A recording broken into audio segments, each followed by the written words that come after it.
Welcome back to Show and Tell. I'm Billie, and I try and be here with you around once a week. I sometimes am not perfect about that. I know you'll forgive me. Last time I was with you, I was really excited because I discovered this new yarn shop that's still quite unknown, although I'm going to try and help them get on the map. And I had a lot of projects that I was juggling, which I'll get back to showing you in just a moment. But I did want to get out right up front that I'm hosting a knit along. I'll put a picture here of the sweater. It's a summer sweater. There's still plenty of hot weather to come, so don't be afraid to still jump into the pool with a summer weight short sleeve sweater. It's a real cutie that has a very large collar that ties in the front. It also ties in the back, which is a unique kind of a thing that sets this pattern apart. Anyway, I will put a link in the show notes for how you can get information on registering. And we're starting really soon, so don't delay. I'm sorry that I didn't publicize this more, but people are either free or they're not free. So if you really want this sweater, this would be the time. Even if you don't start to knit exactly when we begin, we'll be at this for a while. There's a lot of knitting, so it's not something that's going to be completed in a couple of weeks. So, jump on board with us and enjoy. It's a really lovely sweater. Because I'm hosting that, I felt like I really wanted to get a little bit of a jump start. So I knit up a teeny little swatch just so I could see if I was in the right ballpark with the yarn. This is the yarn that I'm knitting with. It's called Arctic Pearl, and it's sea cell. It's made of seaweed and maybe some other, no, it says 100% sea cell, but I think sea cell is seaweed plus something else. So I just knit a very small swatch so I could get an approximation of the needle size, make sure that I like the fabric.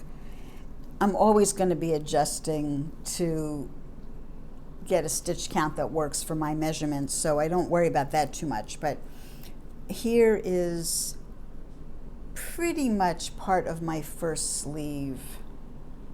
I didn't knit them two at a time, which I often do, because I wanted to make sure that I was getting fabric that I liked and that the measurements were going to be okay.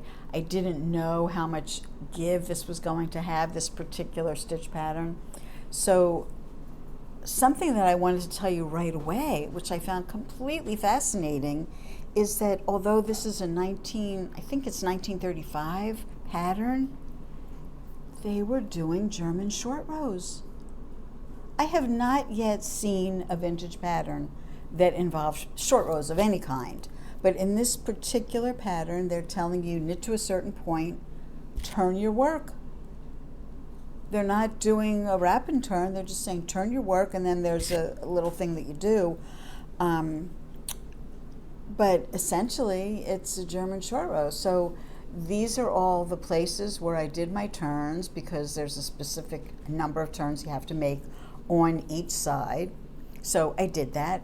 Anyway, this is the motif. It's pretty, right? And the color, I'm in love. But I didn't stop with just sleeve number one. I really started getting into it. For me, a rather mindless knit. The fabric reminds me of sweaters that I saw when I was in Lerwick, the Shetland Islands. I'll see if I can find a picture.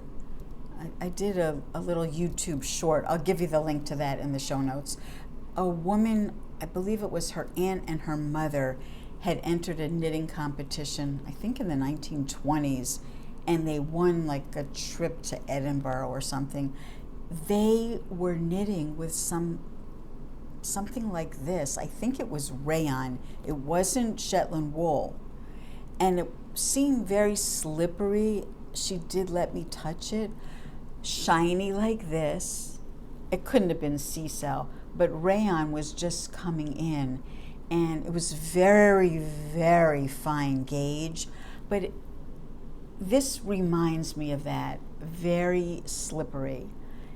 By the way, what I found is if I accidentally drop a stitch, it just starts running right down. I might have to go back 3 or 4 rows to catch it because it doesn't have that property that wool has, that it grabs onto itself. This is just like free fall. So if you're going to work with C-cell, be aware of that. I guess that you could mix this with mohair or something else that would have more grip. Might be very pretty. Maybe I need to try that. This line, by the way, this Pasquale yarn, they do have some kind of a mohair, maybe mohair and alpaca or something. There is another line with all the colors, same colors, so you can really get perfect color matching. Maybe what I should do is put in a lifeline like I would do on something like this, you know, this lace, because with this, if I dropped a stitch, these were so tiny, it would be really hard to get back on track. This wouldn't be as hard, but it might be worth it to put a lifeline in from time to time. If you're not familiar with that, all the interchangeable needles, including the ChiaoGoos, that little white dot you see, that's the light coming through. There's a hole there that goes through and through where you can insert they call it a key, but it's really like a pin that you can lock this in place so it doesn't come untwisted. You can put some kind of very fine wool or thread, some people use dental floss, through that hole, and as you're knitting, it pulls that thread through all of your stitches all the way across the row. So if for some reason you run into a glitch, you can always pull back to that, it's called a lifeline, and get back on track from there. I'm not traveling these days. School is out for the summer, so I'm not doing my teaching. I'm not riding the subway to get to class. I've pretty much been staying home. It's so hot. So I have gotten a fair amount of knitting done, but it's not fast. It's been just about a week since I was last with you, and I hadn't cast on yet. So I did most of that sleeve and part of either the front or the back of the sweater. Often these vintage patterns, the front and the back are the same until you get to the underarms. So I usually reserve deciding whether this is going to be the front or the back, depending on how good it looks, or if I need to make any adjustments in the width, then I might want the bigger one to go on the side where my bust is. So the jury's still out on whether this is going to be front or back, but I just wanted to show you that. The yarn is very interesting. It's very slick. I was not able to use my ChiaoGoos. I'm on a wooden needle. And it's still a little slick. But my hands aren't cramping up, so I'm not really worried about it. So if you like that, please be sure and look for the link so that you can come and sign up. My next work in progress, which I showed you last time, I haven't made a lot of progress on it, but just today I decided, instead of continuing on the blue, which is really easy, I can watch movies and videos while I'm knitting it. This, I cannot do that. I really have to be paying attention to the chart and the Intarsia color changes. So today I thought, well, let me get back to this and make a little dent in it, so at least I have some modicum of progress to show you. These are the fronts of this sweater. Last time I got confused calling them the sleeves because there are two of them, and they are kind of like the width of a sleeve, but this is front and front. It's a cardigan. the Tyrolean sweater. And I haven't mentioned the yarn that I'm using. It's Morehouse Farm Merino 2-ply. The structure of the yarn's really kind of new to me. It's almost like a single, but there are two very thick plies that are very gently twisted. It's easy to split them apart. It makes a kind of plump texture to the knitting. It's interesting. I'm just worried about pilling. I don't know yet. This has been bouncing around for a while and it hasn't pilled, so I don't know why I'm concerned, but it has that feeling like it's going to. I hope I'm proven wrong. Anyway, this is the front that I reknit first. I didn't complete it because I want to catch up so that I can knit the two fronts in tandem. You'll notice that I put the little yellow yarn in there just with duplicate stitch. Each of these will have a center, and there's some other little flowers that'll be duplicate stitched later on. On here, I didn't bother to do it. I don't want to be bogged down. I just want to like get through it, and then I'll come back and do the extra little needlework. So this is side number 2. Trying to get my decreases in the same spots. I had marked along the edge where I was decreasing and then increasing, because my first time knitting this, it was really too full, and what I found was when you change needle size from the ribbing to the body part, that it was really bulging out a lot. So instead, I kind of decreased the stitch count to keep this a little slimmer. We'll see. The thing about this is there's going to be a button band. By the way, it's curling up a lot, so you're not really seeing the full width unless I hold it out. It curls right up. See that? And then I'd have to expand it for you to see the full width. But there's going to be a button band along the edge of both of them, which will overlap, so it's really only the additional width of one button band. But that's like another inch, so I had to factor that in too. The reason there's so much guesswork here is that the pattern is not written in my size, and if I'm not mistaken, it's knit in fingering weight, and I accidentally purchased all this yarn for this project in non-fingering weight. So I had to make a lot of adaptations. I think in the end it'll be okay. It's going to be really cozy, which I'm happy about. In my acquisitions category, I once again do have an acquisition. I know it's so rare for me, but I went back to Nabavian. I'm not sure that I'm pronouncing their name right. I'm going to work on getting that corrected. But I went back to them and purchased an additional ball of this because I think the stitch that I'm using is a little bit of a yarn hog. So while they still have my dye lot, I thought I better run back there and pick up an extra ball. So instead of having 4 blues and 1 white, I now have 5 blues and 1 white. And that's part of the reason why I wanted to get a little bit of a head start with my knitting, just in case I need more yarn. In the previous episode, I mentioned that I would like to do a cloche to match one of the sweaters that I'm currently working on.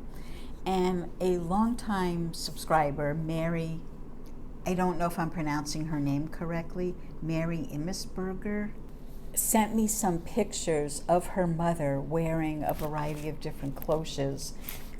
And in one of the pictures, it's a full-length shot. Her mother has these lovely shoes on that are tied with a piece of wide ribbon. So she gave me permission to share these photos with you. I'll insert some of them here. And I just wanted to say thank you, Mary, for sending those along, because it's really inspiration for me. I'm getting ideas, and I'm really starting to look now at cloches.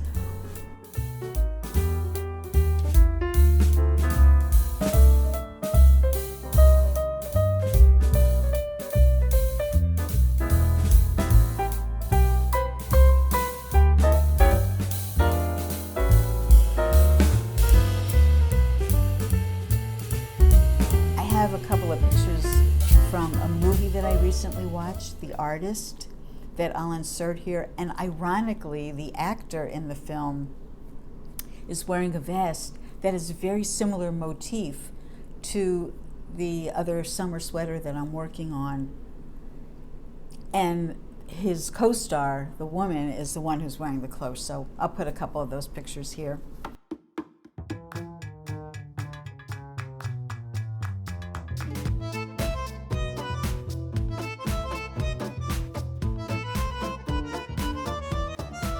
Last time I was with you, I promised on the occasion of my 2000th subscriber, and actually it's the 5th anniversary of Show and Tell Knitting, I promised you that I would do a drawing for this skein of Quince Sparrow 100% linen. And I'll insert a little video here so you know I'm on the up and up.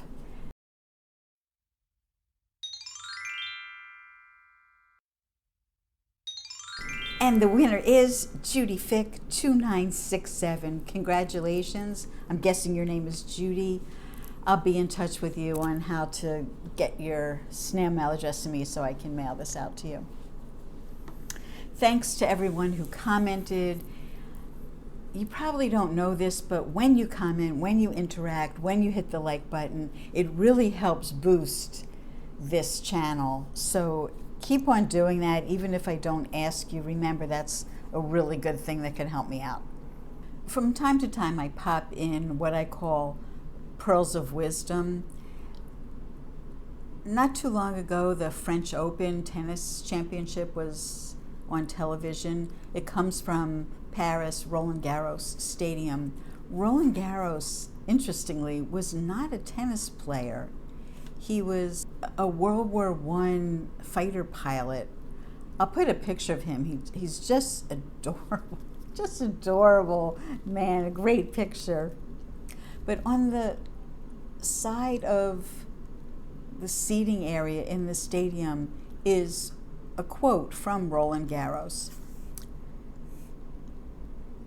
La victoire appartient au plus opiniâtre. I think my pronunciation is comme ci, comme ça, but the English translation is victory belongs to the most tenacious. So when I think of knitting, you do have to be tenacious. So I thought this would be a good quote for you. You know, the people who stay the course, don't throw up their hands and walk away, get the beautiful projects completed. So I hope this is helpful and maybe motivational for you. So here's what I wanted to tell you about Roland Garros. I already mentioned he was a French aviator, World War I fighter pilot.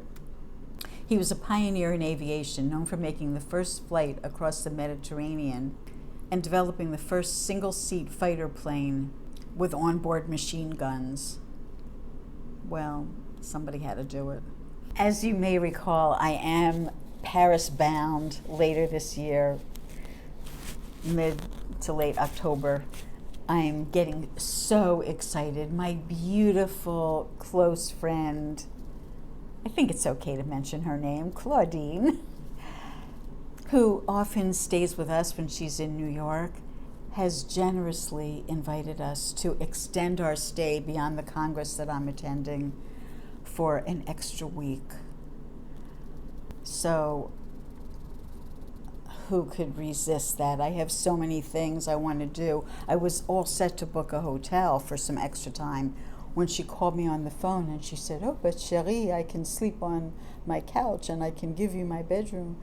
And I was like, oh my God, that would be so fantastic, because I just don't know how many more times my husband's going to let me go to Paris.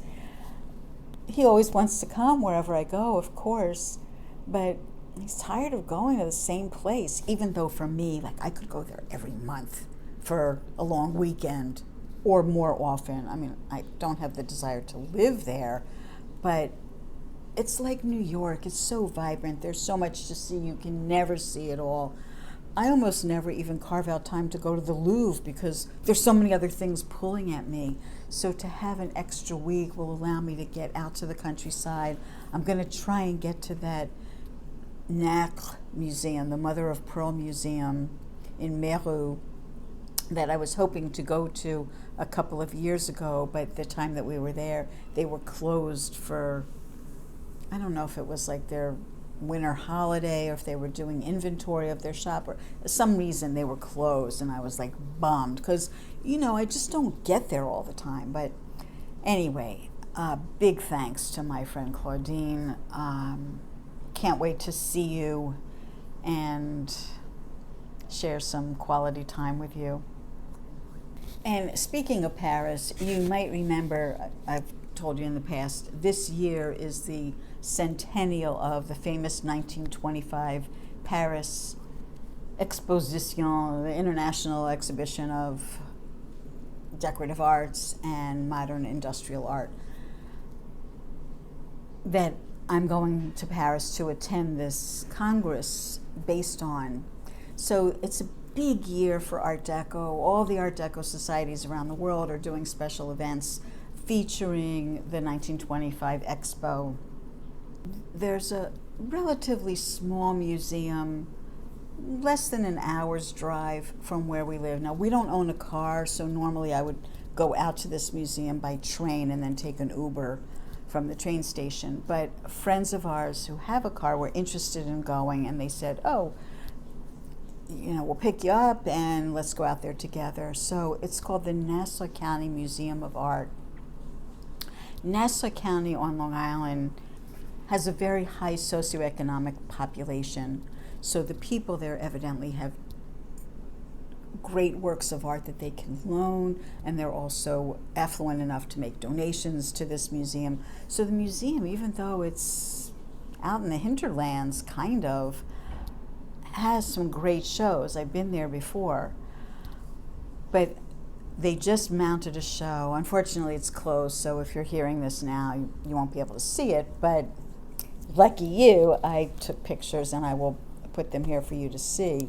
They did a show called Art Deco at 100.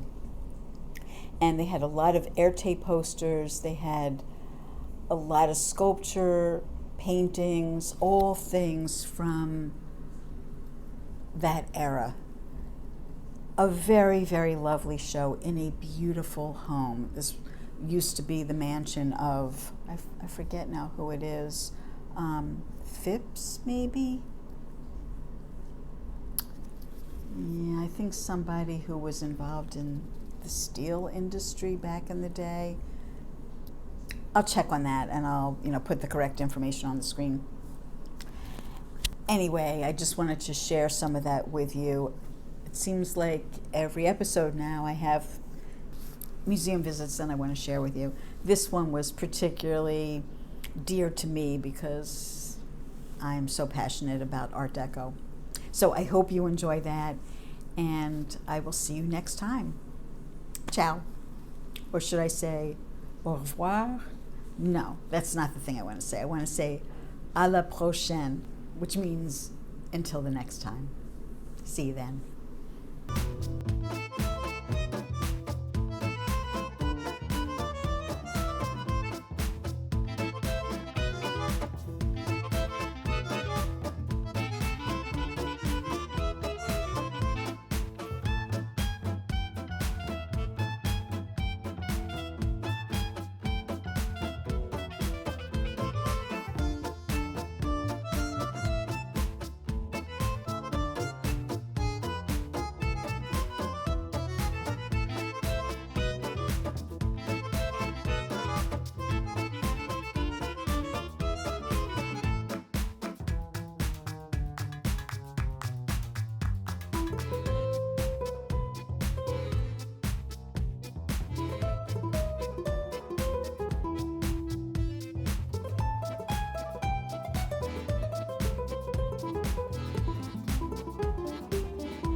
He was a child in St. Petersburg.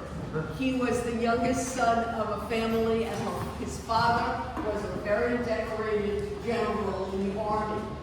We have Franklin Hill Perel, who used to be our curator, and comes back to curate for various shows. He said that Ertie's father was a descendant of Genghis Khan. They all come from military backgrounds and tremendous warriors. This boy at the age of 5 only wanted to draw and do ballet. So he really wasn't the military type. You know what I mean?